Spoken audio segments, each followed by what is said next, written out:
So this page is all about kind of going back to understanding what indices are all about, but then it introduces us to the early parts of something called indices laws a bit later on, so I'll go through that when we get to it. Starting off though just by writing out what these things mean in expanded form. So it gives us an example.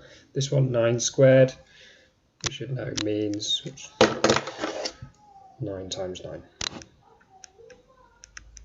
Okay, I'm not going to go through all of those. I'll pause the video and you can do the rest. Pause the video and mark your work. Number 2 is about doing the reverse. It's about taking the expanded form and writing it back in index form. So first one, 4 times 4 times 4 can be written as 4 to the power of 3. On the next one, 7 times 7, lots of 7s there, just going to count them up. 1, 2, 3, 4, 5, 6, 7, 8. So this is 7 to the power of 8. Again, I'm not going to go through all of these. I'll pause the video, finish them off, and you can mark them.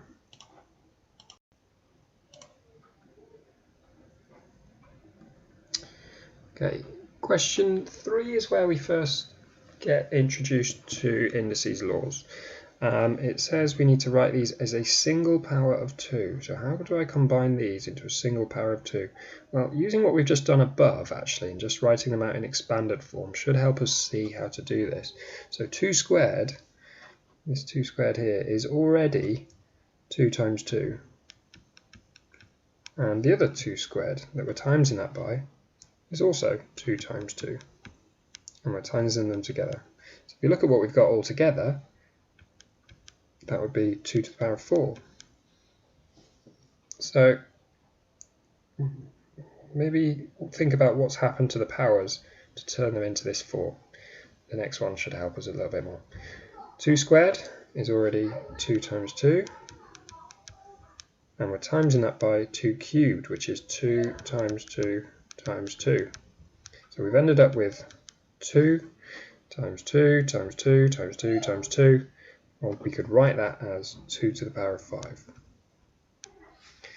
Okay, so what has happened to the 2 and the 3? Was there a shortcut that enabled us to get this 5? Well, if we add them together, we would get 5. Does that work for any of the others?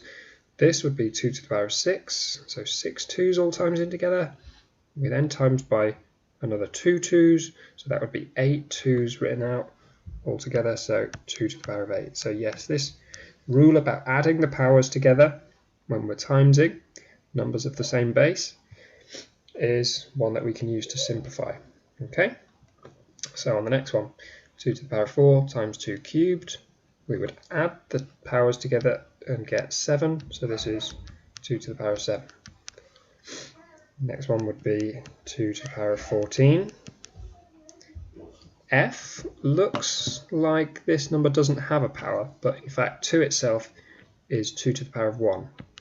So when we add those together we would get 2 cubed, which makes sense if you think about it. 2 times 2 times 2 again is 2 cubed.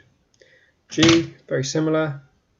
This is 2 to the power of 1, so we would get 2 to the power of 5. H would be 2 to the power of 16. I would be 2 to the power of 11.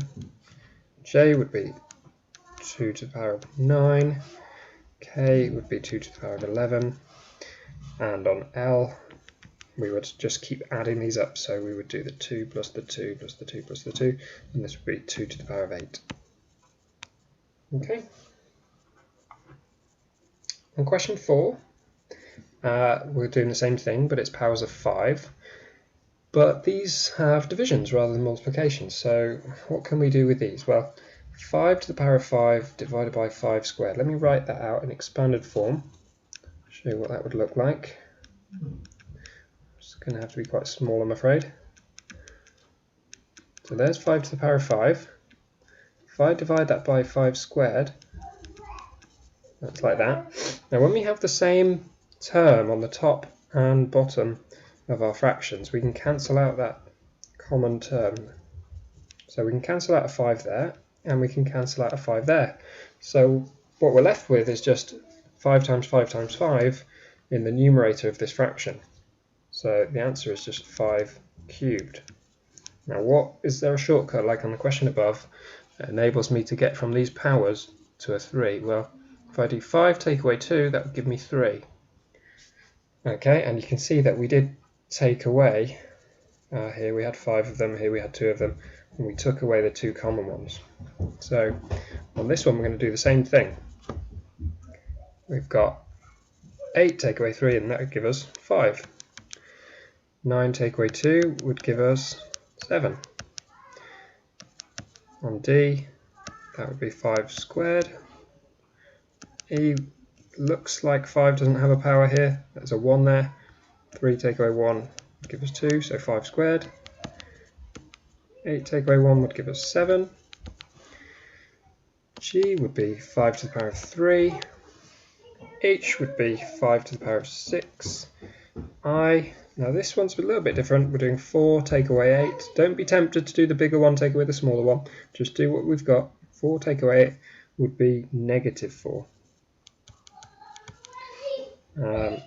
Here we've got a 1 there hiding, so 1 take away 3 would be negative 2. It's very tempting to look at those and think, oh, 45 is a multiple of 5 and therefore I should divide them. But this is just a subtract again. 45 take away 5 is 40. And on the last one, 5 cubed divided by 5 cubed. So that would be 3 take away 3, 5 to the power of 0. And this is kind of further justification that anything to the power of 0 is 1, because when we divide something by itself, we always get 1, don't we? Okay, so 2 key rules we've come across there. Let's just summarize them in question 3 and question 4. When we're timesing numbers of the same base together with different powers, we will add the powers together. Okay. When we are dividing numbers of the same base with different powers, we would subtract the powers. And those are our first 2 indices laws.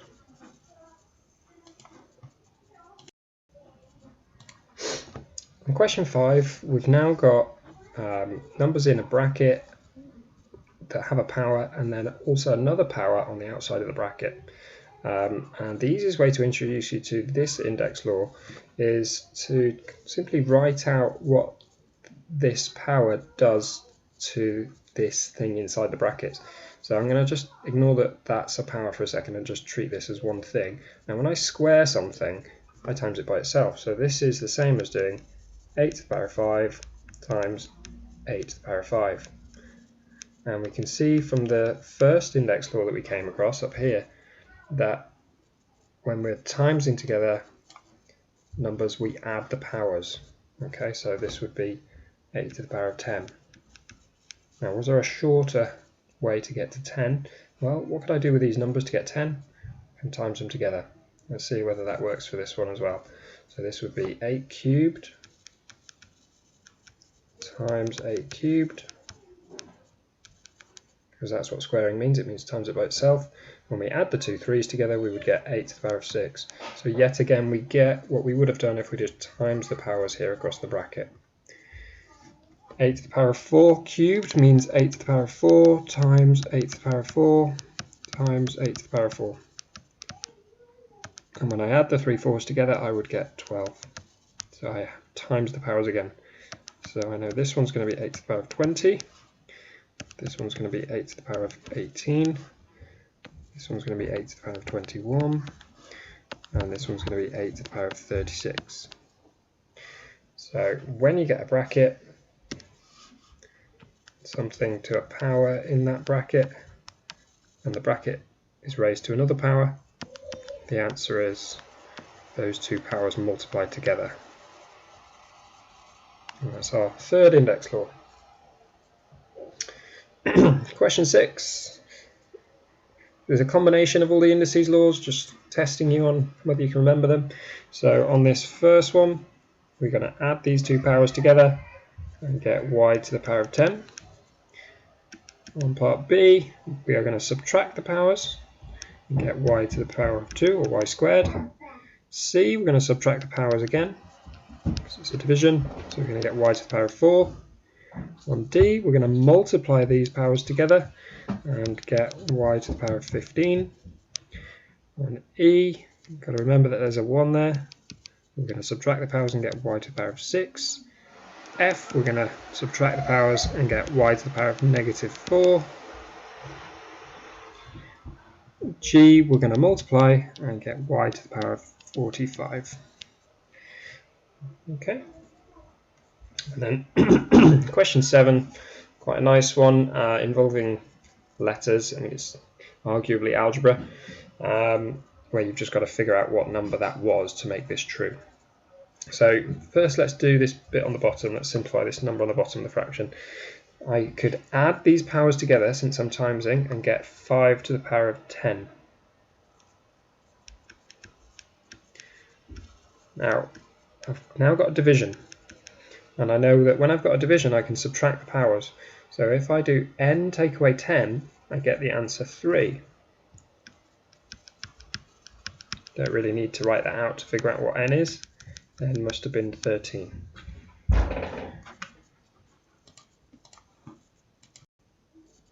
On the second question, it's the numerator that we can do first. So again, I can add these two powers of 2 together and get 2 to the power of 13 divided by 2 to the power of something is 8. So 13 minus n is 8 this time.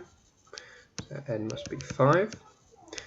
And on the third one, I can add these two powers, kind of, and get 5 to the power of n plus 3 divided by 5 to the power of 6 is 5 to the power of 4. Now, I know that when I do n plus 3 and subtract 6, I will get the answer 4. So if I work backwards from 4, add 6, I would get 10.